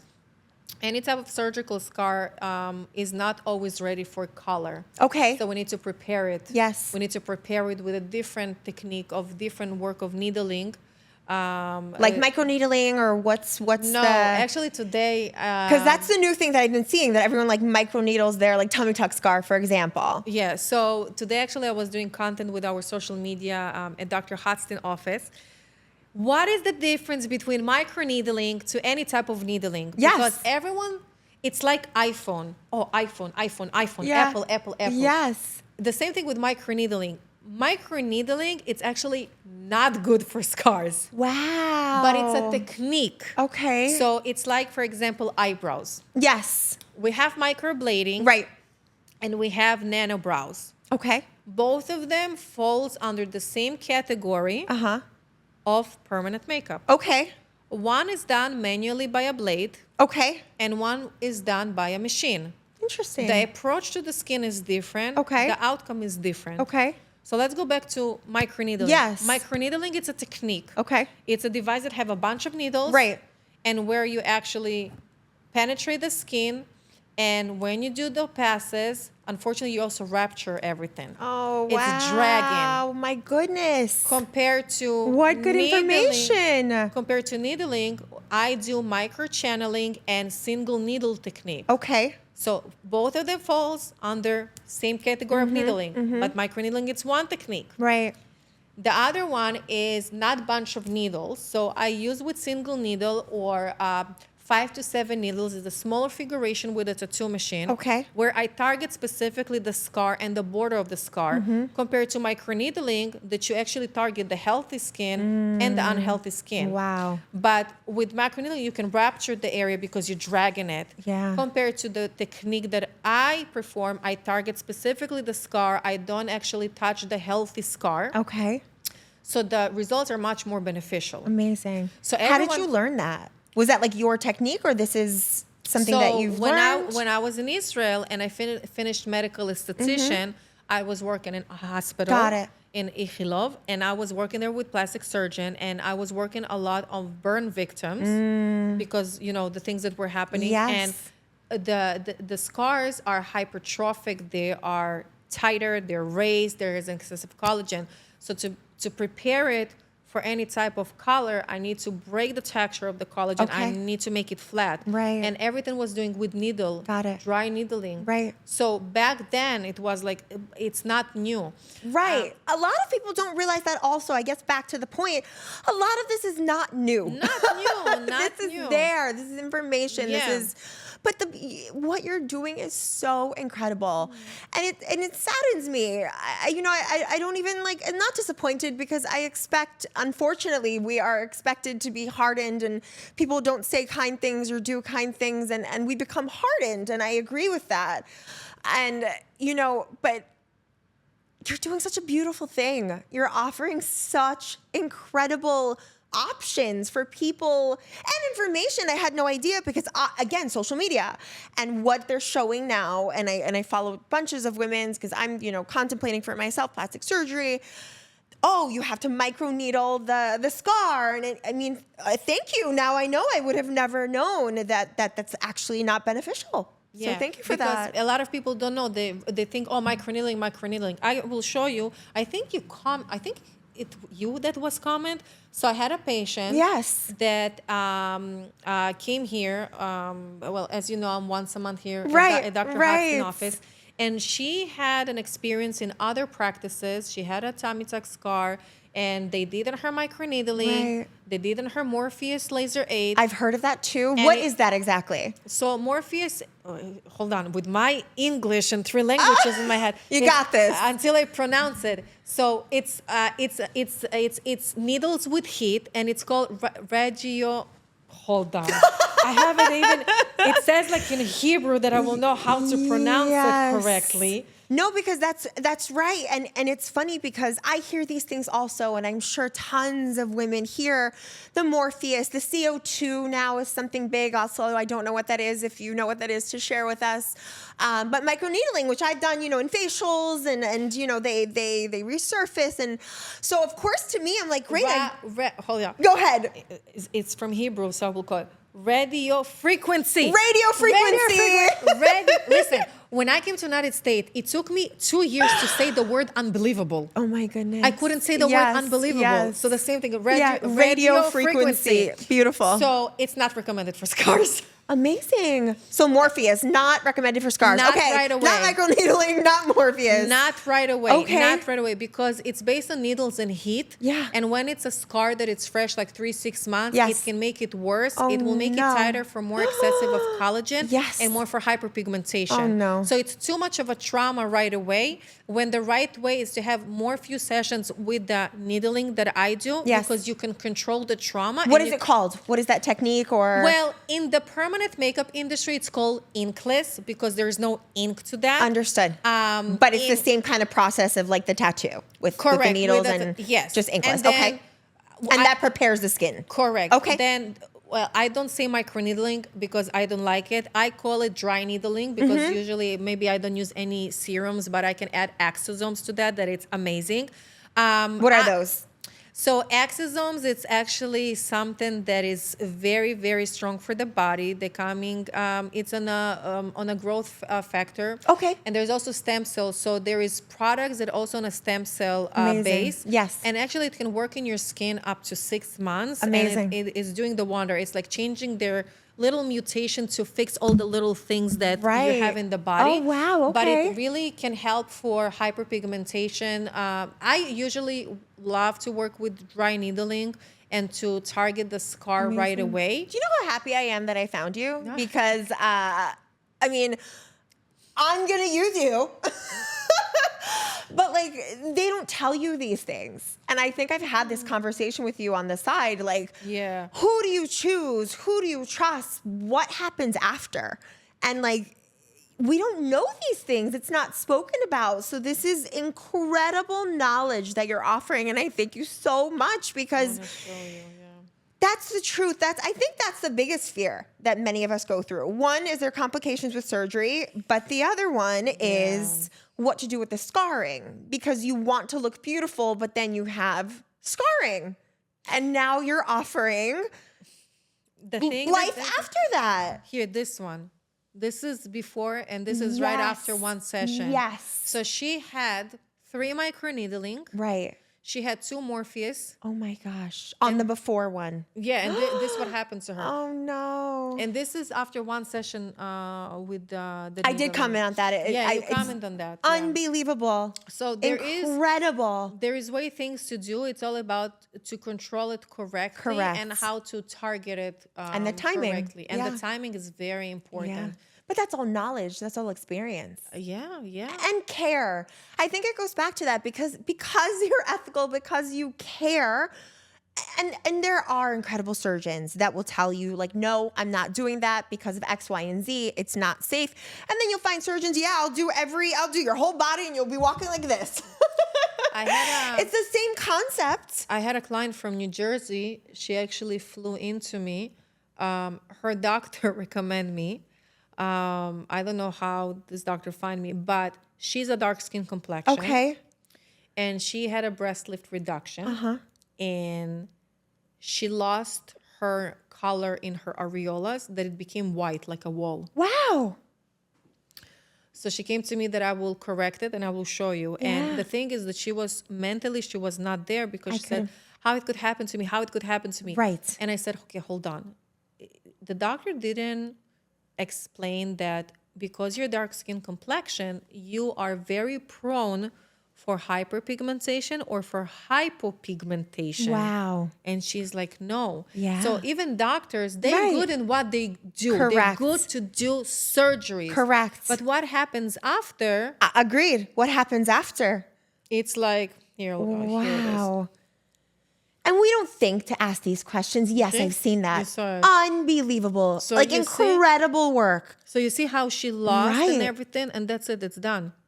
And your work is incredible. Thank you. Your work is incredible. And I honestly, I don't remember how I came across your page, but I was so taken aback because as, again, someone who struggles with their self-image, I could be in tears. Like, you are giving people their life back. You are giving people, especially women and men. I mean, we all are the same. We're all human. I did, before I flew in, I did man last week. He was shot 2 years ago. Oh, gosh. In downtown Chicago. He was in the wrong place in the wrong time. And they needed to do surgery to take out all the pieces from the bullets. And he was overweight. Okay. So when they did the surgery, they actually removed a lot of his fat from those areas. So what happened that he had an excessive fat from what happened in the breast. So the plastic surgeon asked him, well, if this happened, maybe you want it, we will remove because, now it's a medical necessity right now. Right. And he said, yes. So he did it. And what happened, because his dark skin complexion, he also had the same thing like what I had with this, from New Jersey. Correct. And this is how this client found me in you. Chicago. Incredible. So when we did a consultation, he said, like, are you sure that you can help me? And I said to him, trust me. Let me show you. Let me show you what I'm talking about. Oh my goodness, Liana, you are changing lives. And he's coming again, you know. Yeah, unbelievable. So what's the process? It's the dry needling. And depends then how, on the scars. Depends. If a surgical scar is hypopigmented, it means it's already white color. Yes. And it's flat. Yes. It's ready to have color in. That's a great question because that's my fear, that I have other scars that raised. What is that called? So there is two. There is, or it's hypertrophic. Okay. Or it's keloid. Keloid is the word I was looking for. So a lot of people are getting confused between hypertrophic and keloid. Okay. So the difference between them, both of them have an excessive of collagen production. Understood. So they're getting raised. Yes. It's very important to know that when you have any type of scar after any surgery, you need to keep an eye on it and to do photos. Okay. Because if the scar is just being raised, but it stays in the border, it's hypertrophic. What does that mean in the border? So it's not getting bigger. I will show you photos. Okay. Okay. But if there is a scar that is being raised and then going over the original borders when it was like the incision line. Yeah, going if it's over going it. over and Interesting. raised, okay. it's keloid. Interesting. So I had patients that came to me for a consult and said, "Oh, it's keloid. You cannot treat me." I'm like, "It's not keloid. It's hypertrophic because also I can see if the layer is shiny on the top, so it's hypertrophic." Incredible. And what do? You can help that. Yeah, I do the needling. Wow. Okay. I do the needling. And if it's keloid, you can't help it. If it's keloid, me personally, no. But there is steroids injection. Okay, I've heard of that. Okay, they can help. Understood. But to be honest with you, I actually had 3 people that really didn't want to have injections and said, please, please, please, please. And I said, well, okay. They signed a waiver, I explained them everything. And I actually worked on that. And the results are phenomenal. Oh my But gosh. I don't push it. Right. I do recommend to go to dermatologists and everything. But if in mentally stage, they're really not there and they really, really need it. So I will do it. But we need to take extra precaution. Right. That's incredible. And you know what's incredible? Like you have that psychology. Like you said, you can coach them, you can help them because it is all mental. It is. It's being comfortable not only with the provider, with the procedure, with, what is it going to look like? What am I going to feel like? Like that is phenomenal. Phenomenal. The thing that a lot of people think that it's like nails or hairs is in and out. It's not. I always say it's a process. Absolutely. It's a journey. And I say, if you're not ready for this process, I'm not the right person for you because it's not going to be that one and quick. done. Yeah. It's Oh not my going to God. be. Incredible. Wow. So the step is to help the scar by dry needling or getting steroids with someone else. Okay. And then they come to you. Yeah. And then they're ready to get basically what is it that you're doing? You're just matching the skin color. Yeah, if it's ready for camouflaging, so I just match it as much as possible to the skin color. Amazing. And if it's 3D areola or after mastectomy, so I do that as well. What is 3D areola? What is the 3D part of it? What is it that you do versus a graft? Well, the 3D areola, basically, I do illusion of a dimension that it's like there is like actually a nipple, but there is nothing there. Incredible. So it's flat. it's if you touch it, it's flat. Right. But the illusion, it's look that there is actually a nipple. I'm incredible. Yeah. That's incredible. Like, I hope, to offer you, like, you should be so proud of your work and like how you're changing. Like, that was what I took. I'm like, the first thing, literally the first comment to myself when I saw your work, not even how good the work was, but like, you are literally changing someone's life. Like I can feel, I don't even know the person, what you're doing for them because it's traumatic. It's traumatic to lose your breast in any capacity or you are correcting yourself. Someone who goes through plastic surgery and gets a tummy tuck and they want to feel and look a certain way. And you're right. It needs to be clear, the expectation with the doctor. But you don't know to ask those questions. What is it going to be like after? What about the scars? What can I do? Because I know women who do like regular tattooing and they cover it up because they like that. You know, they put flowers or they put whatever it is, and that's, you know, that's their scar and that's how they like to handle it. But for someone like me, I'm not like that. I want to be very natural. I want it to look natural. And that is one of my hugest fears. Like, great, I got rid of this skin and now I'm stuck with a scar. And I'm sure there are so many individuals that come to you with that story. That's amazing. It's different. There is also, I had a client few years ago. She was involved in a car accident. Wow. A drunk driver hit her, and she had like a huge scar. She was like in a coma, so Oh, I helped her to cover gosh. those scars as Yes. well. You're literally helping mental health. Like, because then again, you're helping with the trauma of looking every day of the car accident and moving forward. Yeah.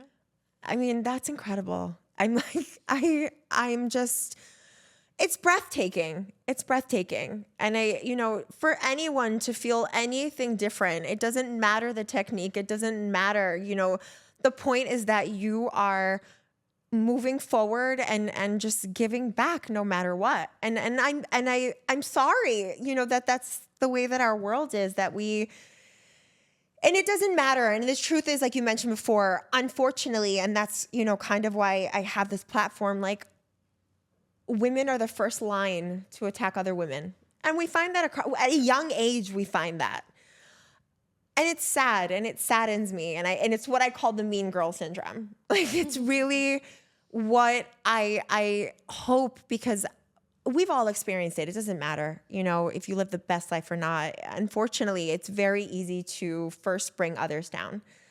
But I think that the silver lining, the incredible part is, it doesn't matter, because what you're doing and how you're helping and giving back, and like you can see the intricacy and the love that you're giving and the care and the right information, and it's just incredible. It's really incredible, Liana, and I'm so excited to read your first book and for your second book. Yeah. I'm like at a loss for words. I'm just, it's incredible. And so you partner up now with other plastic surgeons because you're helping them in that realm for scarring. Yeah, here in Miami, I'm with Dr. Hotstein only, exclusivity with our amazing doctor. I'm coming here once a month, once in 2 months for our patients here. And where I am in Chicago, I have 7 doctors in my network. Wow. I build my own network. Of course. That I provide, and then also in regular, if someone will find me on Google, Of course. over there, and they're reaching out to me. Right. So I'm telling them, you can come to me. And that's amazing. I'm so happy to have found you. I'm like, on a personal note, I like literally, because it's an art. Every tattoo artist, I think, is an artist. It is. It's an art. It's an art to use the machine, to get the colors right, to the fine lines, the steadiness. I mean, it's an art, just like plastic surgery. You have to find someone that has an art, and that hopefully will, that's, I say all the time with plastic surgeons, show me the scar. Like, maybe you did great work, but like, what does it look like? And of course, everyone's body is different and everyone's body reacts differently. And really good advice that I've gotten is, do not compare yourself to social media. Do not compare yourself to what they're posting, because they're putting the best. And they're not putting, what can happen, what does happen. And that's also, the word comes loneliness, but it's really, I guess you start hiding yourself is a better way to do it. Like, if your procedure, the expectation is that I'm going to go and have plastic surgery, or I have stretch marks. I saw that you work on that as well, and I want to camouflage them.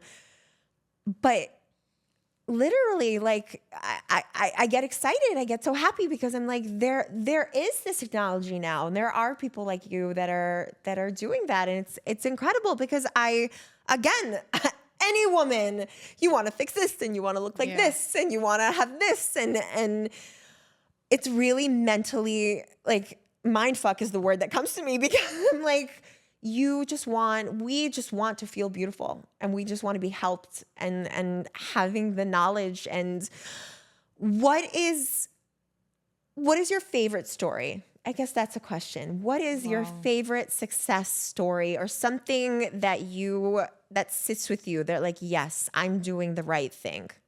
I'm doing this, and this is what I want. This has changed my life and someone else's life. So one story, her name is Vivian. Okay. Actually, I hosted her when I was interviewed for the Twin Doctors on Fox Channel. And she actually, the reason why I am actually opening another company. Oh my gosh. It's in diapers, because Okay. I plan it very, very, by layers. That's correctly. exciting. So I am recognized by insurances a lot. Yes. In the North Shore, compared to other artists in Okay. the area.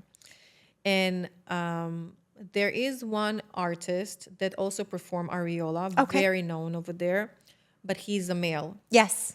And Vivian reached out to me. She said that she had a surgery, she had a mastectomy, now she have a new breast. However, she saw my work, she found me, she really wants to come for consultation, because she was consulted with that artist. She's not feeling comfortable. First of all, she didn't like his work, Okay. but she also didn't feel comfortable because With he's a a male. male. That's fair. Absolutely. So she came to me, we did a consult, I explained her everything. And what I do for patients, if they allow, I ask them until the day of their procedure with me to do small videos and Yes. to send it to me. Yes. Because then I do a collage Okay. from the beginning to the end, and I give them as a gift that video Yeah. that it's like the cherry on the top, like amazing. it's like the last step for their journey. Yeah. And so this is what we did. And then it's time to do insurance. Yeah. So I help them with paperwork and all that, because I know it's hard, It's so hard. because the doctors don't do it, Yes. because it's out of network. Correct. And I said to her, okay, Vivi, we need to reach out to your doctor that he will provide the CPT codes, the referral, medical necessity with mine. So she reached out, and they say they don't provide it. Oh no. Now, this is the first time for me. How is it possible? Right. So I asked her, Vivi, can I have your permission to reach out on your Yeah. behalf? She said yes. She signed on a document. Yeah. I faxed it to them for just in case I Right. call. Right. I present myself, provide the provider number, everything. And I said, can you provide us the documentation, because she needs to apply it for insurance. For insurance, correct. She said we don't provide it. Oh no. What do you mean you don't provide it? Yeah. Why? Right. Just we don't provide it. I said, okay, can you provide me a document where it says that you just don't provide it, and there is no reason, you just don't provide it? Right. We need to show something for insurance. Correct. No. I'm like, what the hell is going on? So I called the insurance. Yeah. I explained them the situation Right. on Vivian's behalf. And they said, okay, in this case, we will check what can be done. They reached out to me after, I think it was 3 days. And they said, okay, please provide us from the primary doctor. Okay. I'm like, okay. I reached out to her primary. Like, I do everything, yeah? Amazing. I do everything, because she's already mentally down there. She was crying again. Why I need to go through this again? Absolutely. And I'm like, so I just do that. can't even, and It was horrible. I can't even imagine. I can't. I can't. It was horrible. I'm at a loss for words. Yeah. So basically, the primary doctor provide us the CPT codes. I provide the medical necessity with all my information. She submitted. Everything was approved 100%. Oh my God, incredible. But I said, but I want to know why they don't provide the referral. I want to know why he doesn't give his patients that. Why? What is the reason? Right. So we made a complaint to the North Shore. Wow. We went to the top. Yeah. They started to investigate. Yeah. And they found out that so basically they have their own, Okay. like that guy, and it's only with him. However, even if they're doing it with him, Okay. they don't use insurance. They just charge right away to their practice. They don't go through that process. So, and it's not ethical. Back to ethics. It's not ethical. Right. So, so we made a complaint. He got a fine, as I know, and I said he needs to learn his lesson. Yeah. But also, here's where we're talking about unethical behavior, because when she came for a consultation to him for surgery, he needed to tell her up front that, okay, listen, Vivi, you have a mastectomy. Unfortunately, you're going to lose the areolas. I'm not able to save them. So the next step will be a 3D areola tattoo. We have someone here that performed that. So it needs to be with us. If not, so then, so then she will have the choice if she wants to have the surgery with this guy, or she needs to go to get another opinion and to see, because then and not to have, okay, but he have a male. So if I don't feel comfortable, you know what I mean? Correct. He needs to give the option, but it was not, it was not giving to her in the end. Yeah. So this is a sort, and because of that, I said, okay, how can I help more? Yes. How I can do more? Because it's also time consuming and everything. Oh my gosh, so time consuming. I have a agency and I can't deal with insurance, so I don't know how you do it. So I am in August. Okay. I say it for the first time out loud. I am graduating associate degree in medical and billing coding. Oh my gosh, you're incredible. And I'm opening a company that named after my kids, E&B, Emily, Noah, and Benjamin, of medical and billing claims. How incredible. Yeah, and it will be for providers. Yes. For doctors. Yes. And it will be for out-of-network clients that doesn't matter where they've been, and for permanent makeup artists that needs to have it for their clients. Yes. Oh, so congratulations. I want to do more influence. Like if they're already stuck by themselves and the clients and they don't have this and all the claims and everything. So I want to do extra. It's so much work that a lot of people don't even go through with the claim. Oh my God, it's such a lot of work. I mean, it's wow, crazy. You are changing lives everywhere. I mean, like from the beginning to the end, with the finding you and getting the right information and the tattooing and the insurance now. Like, congratulations, that's incredible. Like that is incredible. When we will do, and for sure we will do next year another podcast. Yes. I really hope that when I will come, then I will have my third company that I want to open. Oh my goodness. I will. I hope so. I just don't know if it will be this timing or in another 2 years, because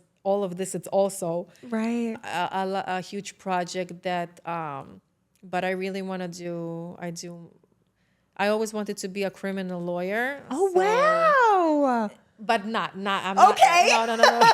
So not that, but you wanted to. But it's going to be connected to that. Amazing. So stay tuned. Stay tuned. This is like over there. Oh my goodness, that's incredible. You said diapers. Are you doing something with diapers?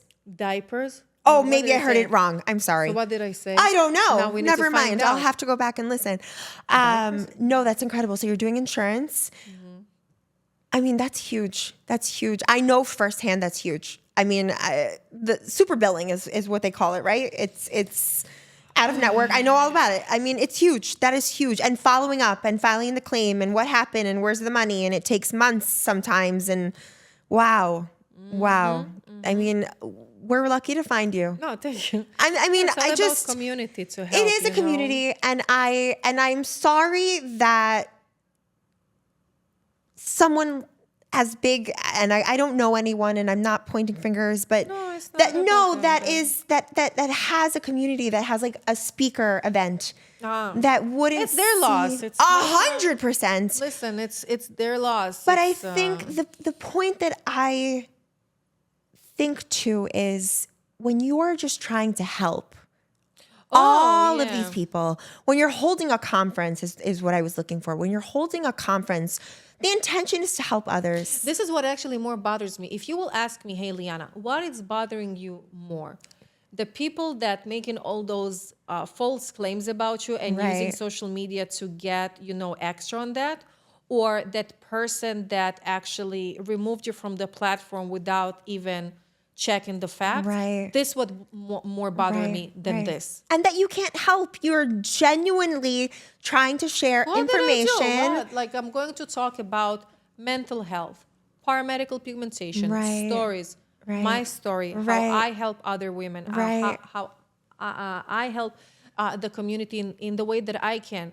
I'm not going to bat. Like, who cares? Like, I even not there. It's That's never, the point. But to judge me with no any facts. And I said, just share with me. What are you talking about? And it's like, this is what. Like a court. Let me say my side. I agree with you. I said, judge me how you want. I don't know what you're talking about. But if it's what you're talking about, I don't have a problem to share, everything that I have to share. I don't have what to hide. But, to announce me and then just to remove it without even talking to me, without even checking the facts. Like, I will be, I love people that are not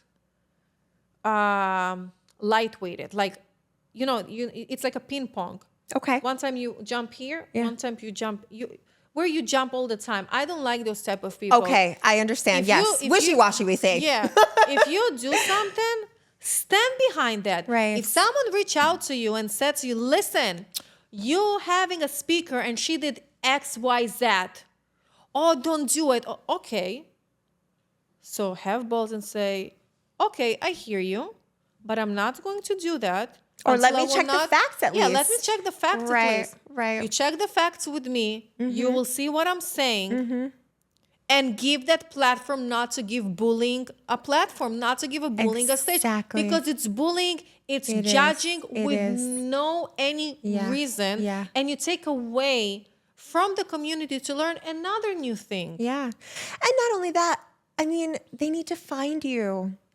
I'm going to tie it like this, and I don't know if anyone ever has, but like from literally the story of your father making it out of the Holocaust, all the way to what you're doing now and how you're literally changing lives. It's not a coincidence.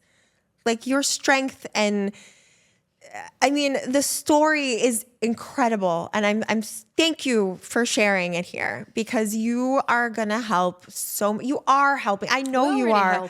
You're already helping, and you're gonna help so many more women. And I mean, it's a platform for women, and you are the bright light in women, and doesn't matter. I think that's the beauty that you weren't brought down and that you're not letting it get to you and persevere. That's the word that I think of, perseverance. But your work is incredible.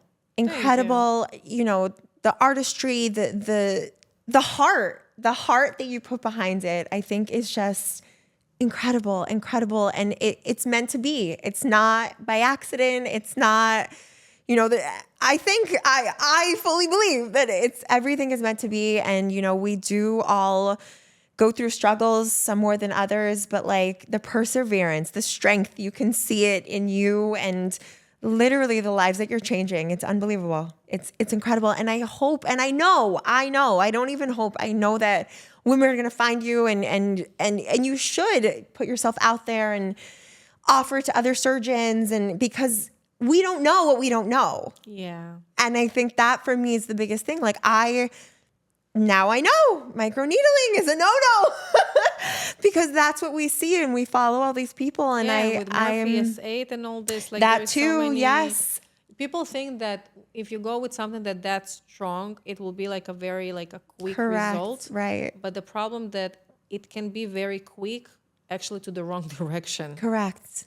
And it'll be much more harder work to do, and that's such a good point. And to correct. But in the end of the day, how I see paramedical pigmentation is a journey. Yeah. It's a process. Yes. That you just need to move on and to do what you can do. Because in the end of the day, again, the stories that I have and the changes that are actually happening with those people, for me, it's like another piece of healing myself. Absolutely. Because after what happened, you understand we never can get out of it.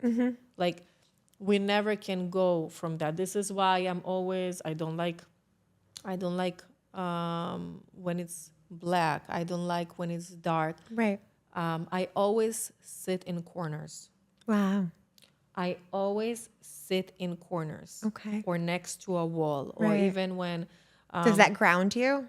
It makes me feel that I'm protected. Yes. I don't know how to explain it. Even when I was in a nail salon and was working. They said, "Oh, you're the best. We'll put you like in the front." I'm like, "No, I want in the last row over there in the corner. Where is the wall?" Oh But my why? gosh. But how people will see you? I said, "They will hear about me. I don't need it. They will see me." Incredible. Even my unit today, my office, it's a corner unit. Yeah.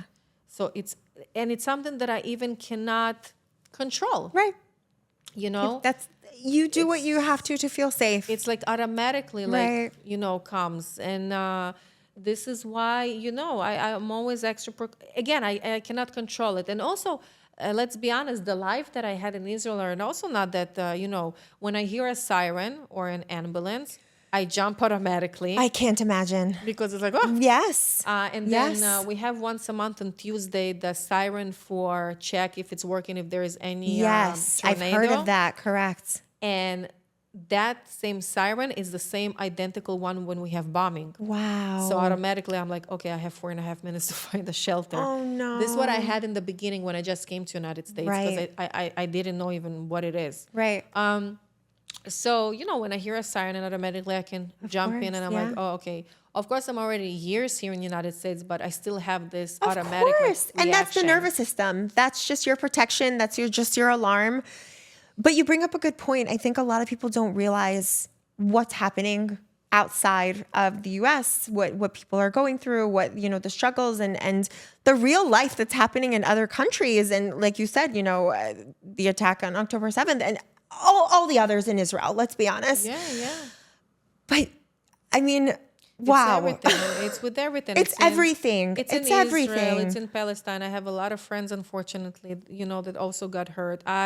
My father, he have a friend that actually lives in Gaza. Okay. And they are very good friends. So years ago when the borders still were open, everyone were traveling to each other. Right. There were beautiful restaurants over there. Right. And he owned the restaurant, that guy. And my dad was all the time traveling over there. So his family, got hurt. And we know my parents' very good friends, their older daughter. So it's like they're like godmother and godfather. Okay. We lost her in that Nova festival, unfortunately. Oh, I'm so sorry. And it's like, and then in Ukraine, we have a Right. family over there, and over there they bombed Odessa. And it's like, Oh, right. Oh, it's like over gosh. and then in Right. Australia when what happened on Bondi Beach. Yes. That I was there daily. I got scared because my aunt lives there and my Oh, my cousin. goodness. And I'm like, oh my God, are they okay? If they're, Yes. it's of like, course. there's so many things that happening, unfortunately, that, know, again, America always was the American dream, the bubble. Yes. But it's not a bubble anymore. It's not. It's very different, that people really need to be on put. It's all about supporting each other and to accept each other. It doesn't matter your color, your religion. I agree. It's And that was what it was built on. The land of immigrants. Yeah. Everyone here just trying to make it, build each other up, support each other. I agree with you. That was beautifully said. Yes. And and I don't like when people are judging someone because of their religion. I will share with you a story. It's a funny one, actually. And I will connect between you guys because you're going to fall in love with him. He had a partner. They have a marketing company. And his partner, I didn't know about him, but the guy reached out to me, and I was helping him. I was giving him clients because I use my uncle for a website that he based in Australia. Okay. But here for marketing, I was scammed so many times. It was horrible. I was scammed so many times. I'm like, oh my God, I already didn't trust no one. So Yeah. William, he was nice. I gave him people. He did an amazing job, but I still was Hesitant. Yes. And that's it. And he disappeared. And then I started to get like text messages, phone calls from a guy by the name Edward, and said he's a partner of Liam. Okay. And if I'm interested in marketing, and I'm like, no. But we just started to talk. Very interesting guy, very professional. When you talk to him, it's just, wow, really. And then I found out that Liam passed away.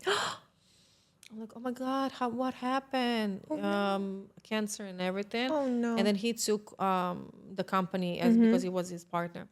And we just started to talk, and we're talking, and not about marketing, just about life. He's such a fascinating person. Incredible. I'm telling you, you have to host him, or Leo have to host him. We will.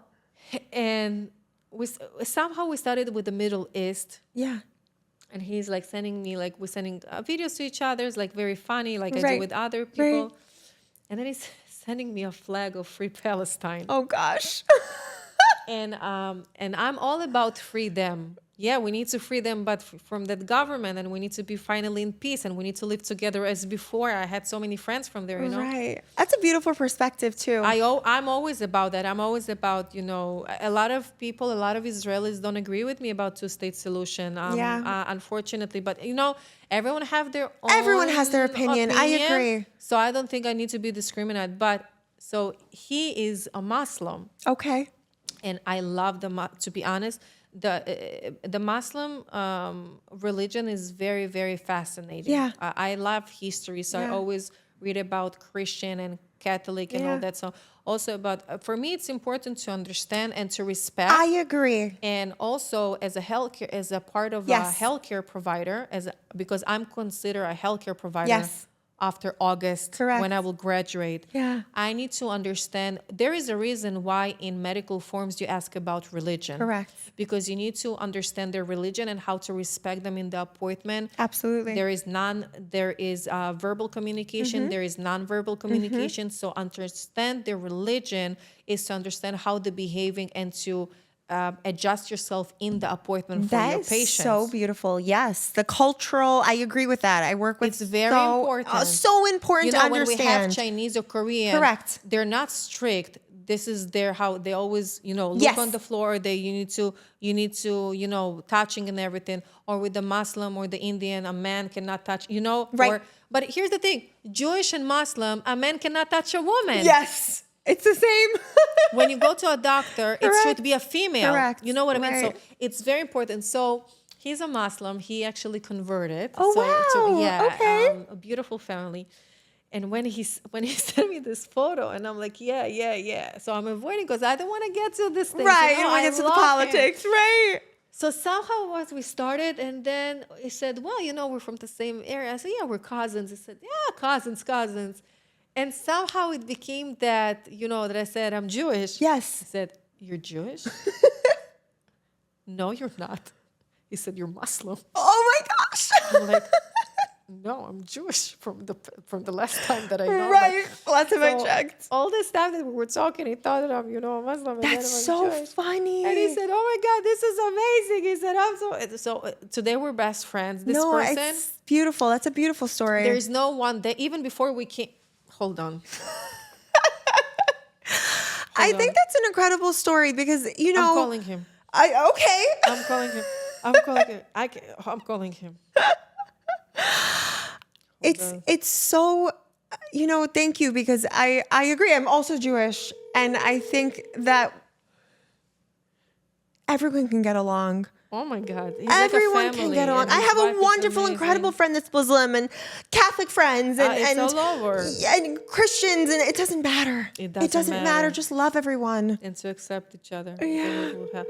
Answer me with my 5% of that. Oh, darling. You see, Eduard, you're actually on a speaker right now, and we're in the middle of the podcast, and we're talking about you, so everyone can hear you. Hi, Edward.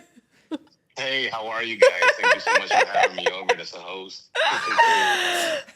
So we were talking about everything, and then we started to talk about, you know, the army and Israel, and then I was talking about you. And then the story, how you thought that I'm a Muslim, but then you found out that I'm a Jewish. That's hysterical. No, What a good because story. of the fact that, like, okay, so I'm Latino. I'm of Latino heritage. I was born and raised in Nicaragua, but I migrated to this country I migrated to this country when I had a youth when I was like 3 or 4 years old. And I've been here ever since. I've been a practicing Muslim for about 21 years. Wow. Or so. And I'm actually a Shafi Sunni Muslim. Wow. I do speak a little bit of Arabic, but not much. So like when I had assumed that she was from Israel, but you know, in Israel you have Palestine. Of course. Uh-huh. So, like in there, Right. So you have all the three key main monotheistic religions. So I was under the impression. So I knew that she was she was a published book author. Right. And then I was like, so I was under the impression that she was a Muslim, and I was like, you know, and that's how I decided to befriend her. But then once she told me, then I mean that it changed absolutely nothing, because Nothing. you know, like in Islam, the misconception about the tribalism that comes from the Arabs, and also you can say the fanatical weight of this, like this, Right. the terrorist, like organizations. It gives a bad like taste towards what Islam really is. Yeah. It didn't change absolutely anything in our relationship. She's Jewish, I'm Muslim, And you're friends. My wife is Buddhist. I mean, That's incredible. and then like that's like my wife is Buddhist. My mom is Catholic. My dad is atheist. Right. And my sister is a weekend. That's amazing. Yeah, you have a So mix. when we grew up, my mother instilled within us the ability to actually have our own concept of God, because she says that all religions have the same, you can say, denomination. That's beautiful. It's just the belief in a higher being. Yes, And the belief in correct. good. That's beautiful. Yes. Thank you, Edward. What a great message.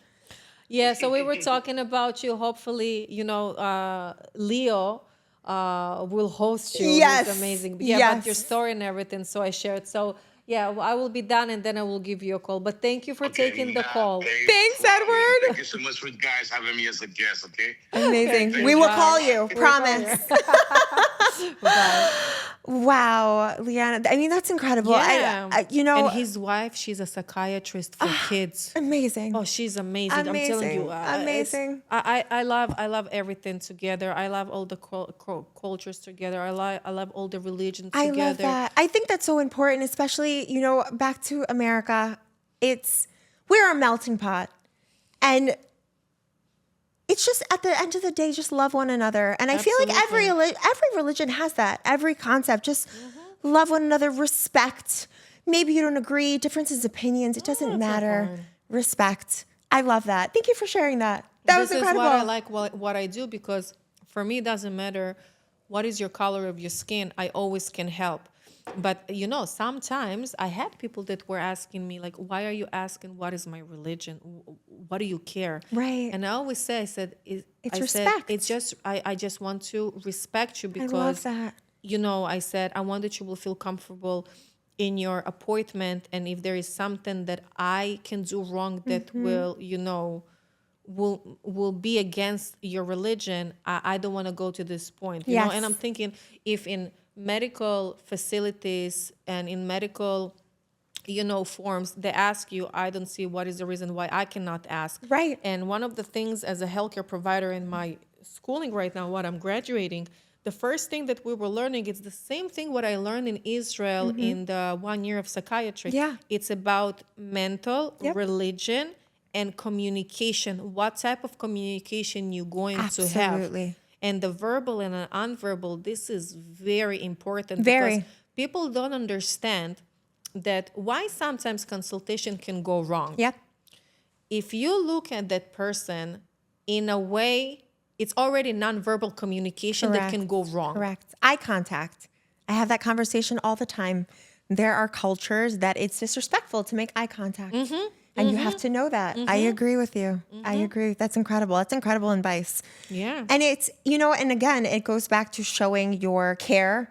And I mean, to every detail of the person. And that is why you're going to flourish 100%. There is no doubt in my mind, because you just love, you exude love, and you're changing the physical, the mental, the support in every way. And I am so happy and so thankful all the way from Chicago that you made it work and you're here today. And I thank you. Thank you for Thank you having so me. much. Thank you, love. If you have a piece of advice that you would, I mean, we talked about so much today. I'm like, it's incredible. I like, what an incredible episode. Any advice on anything? What is something that you would want to share to someone who's listening today? What would you give them? the thing is that the only thing that I can say, don't, and everyone always talk about it, but maybe when I say it is different after what I shared today, but don't ever judge a human being because you heard something. You heard something, it's like a trial. You cannot be convicted until you were convicted. You need to check the Absolutely. facts. You need to listen to both sides of the story. And by that, because today the biggest weapon is social media, and social media can kill a person. How many teenagers or adults taking their own lives Absolutely. for things that it's such a small detail for you, but for her or for him, it's such huge that they cannot handle it, that they take in their own life just not to feel it. Absolutely. So for me, personally, yeah, I'm changing people's life. I do what I can do. But for me, personally, what is important is do not bully. Do not use social media as a weapon. Don't judge someone without checking the facts, because this is something that in the end, if this person will lose their life, it will be because of you, Yeah. even that you don't understand that, Right. but it will be because of you. Yeah, And I think absolutely. you don't want to have it on your conscience, you know. No, absolutely. That's so important. Be kind, be a good human. Just accept each other, Accept each other. respect each other, Yeah. love each other, support each other, Yeah. help each other, Yeah. and don't judge each other until you don't, you know, Yeah. you don't hear the story. Yeah. I love that. Thank you. And thank you for sharing. Thank you for sharing your story so openly. And And it's not easy. It's the first time that I actually do it that deep. thank you. Thank you To for be doing it honest here with with you. me. Thank you. You are changing lives. And I mean, I am so proud of you. I am so honored that you are here and you're here with me and sharing with me. And I mean, there's so many layers. We are 100% going to do this again because I mean, from everything that you shared, thank you for being so open. And your work, I cannot get over, because it's something that is very deep for me too. Like, it is a huge decision. And sometimes it's not, right? An accident or trauma scars, or, you know, yeah. pregnancy leaves scars. Everything, every, you know, season of our life is scarring and externally. And you are giving people their life back. And it's incredible. You're incredible. I hope you know that. Thank you so much for being here. Thank you, love. So please tell everyone where they can find you. Where you can find me? Well, I am based in Highland Park, Illinois. My name of my clinic is Fancy Schmancy, Permanent Makeup and Medical Pigmentation. You can find me on Instagram. We Yes. are following each other. We will share, absolutely. Yeah, I have Edward actually said, you need a YouTube channel, girl. And I'm like, I do? He said, yes. So Edward opened me a YouTube channel. Fabulous. Yeah, so he's actually managing, so you can follow me there because I share different stories, my journey when I'm traveling here once a month. Amazing. And tell us the name of your book and the other one coming out. Yeah, so the name of my book, it's From Scars to Strength, How I Turned Trauma into Art, Healing, and Humor. So there is sad stories, there is funny stories. I will show you the name, and you will say the name, because I want to see your reaction by the book cover that I designed. Okay. And it took me a while. Very exciting. Very exciting. And you are doing such incredible work and sharing your story, and an author twice. I mean, Yeah, incredible. Soon another one. I do. I thank you again. I mean, you have to check out her work, the intricacy. It's incredible. It's incredible what you do. What an art. And you know what's beautiful too? That's available. I think that's the whole point here, that is what's available now. Like, we have to go and do it. We have to find it. You have to. We can. And I don't guess have that's other the option. point, that we can and we should. But thank you for sharing the knowledge, because a lot of us don't know that's even an option. You always can give me a call. You can text me, and I will. Absolutely. If anyone needs a consultation, if you have any questions, Liana's the person to ask. It's a very powerful. Hold on. this is what happens when you were an Android girl. I know. Oh, and you switch to iPhone. Right. Let's see. Oh, this is beautiful. Oh, wow. This is beautiful. Breaking the Silence, Her Story, My Truth by Liana Reznik. They tried to bury her voice and she became the echo. That's gorgeous. Look at this. This is beautiful. So it's you when you were in the army and then your medical. Oh my gosh, I can't wait to read it. That's incredible.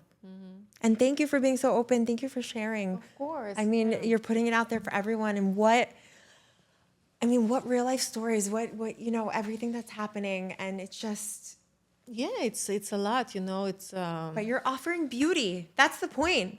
That's what the underlining point for me. It's like in so many ways, I will say you're healing. offering healing.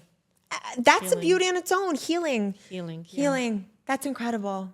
Amazing. Keep doing what you're doing. You are incredible. Obviously, I'm going to follow you and everyone should follow you. And I thank you for the work that you do for the world. And if people don't say it enough, we thank you. Yeah. And you are literally changing lives.